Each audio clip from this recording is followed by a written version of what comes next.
after her arrest, when the handcuff was still cold around her wrist and the other police officers stood intimidatingly around her bed.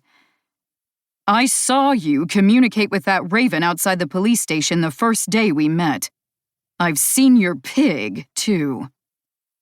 The way she'd said that last part, with a sneer in her voice, made it sound like cute little innocent Puerco was some sort of dark swine mobster. Birdie gulped. Apparently, the commander had known she was a super way back when she and Tenor had been hauled in for questioning after the notorious old money incident at the restaurant.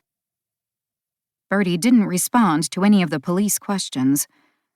Commander Collazo had informed her that she had a right not to speak, so she wasn't going to say a word about the alleged crimes, especially the museum heist that had left Cammy Leone in a crumpled heap.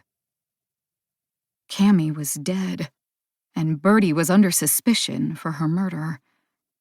The police believed Birdie had killed her with her wasps, and even though people kept confirming Cammy was dead, hearing those words never got easier. The truth weighed heavily on Birdie.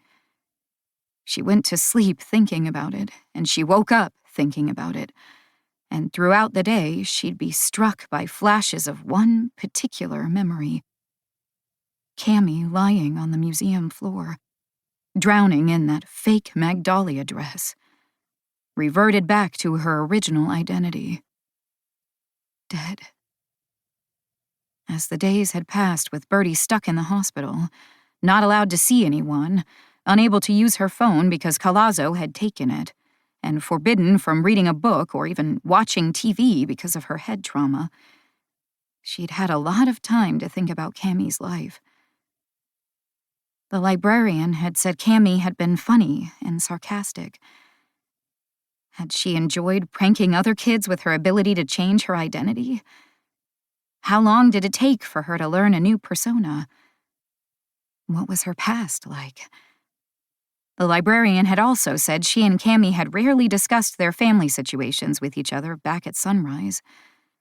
That sort of thing had been painful for the kids, as most of them had been abandoned to some degree because of who they were. But despite that, Birdie couldn't stop worrying that someone out there was grieving deeply for Cammy, desperately missing her the way Birdie missed her dead father, Louis. Surely whoever cared about Cammy must hate the villain who'd done this to their loved one, cutting a life short before its time. As much as Birdie wanted to appear tough, she was having a lot of trouble with being despised and being responsible for ending someone's life. How was she supposed to defend herself when she was totally 100% guilty? Why couldn't she talk to someone so she could process it all? Would she be doing everything alone from now on? She was just a kid. Birdie also couldn't stop feeling sick to her stomach about the terrible mess she was in. She missed her friends and family more than she could imagine missing anyone. How worried they must be. Her mom had recently voiced that she'd never wanted this life for her children. The hiding and the danger of getting caught and the struggling to get by, to stay safe. And Briggs, he'd rarely spent time away from Birdie and would be so nervous for her. Cabot, Lotta, and Tenor had all naturally looked to her to keep the 6 kids together and in sync. And then there was 7.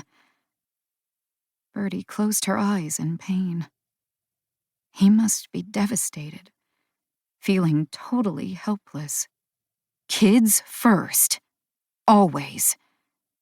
That had become their mantra, and picturing it being true in every situation was a nice thing to imagine. But then reality set in. The other kids could do nothing to fix this problem. This obstacle was way too big to overcome. Birdie had been torn away from the others, and she didn't know when she'd be with them again. She and 7... Ugh, her heart twisted every time she thought of him. They'd promised each other they would never be separated for long.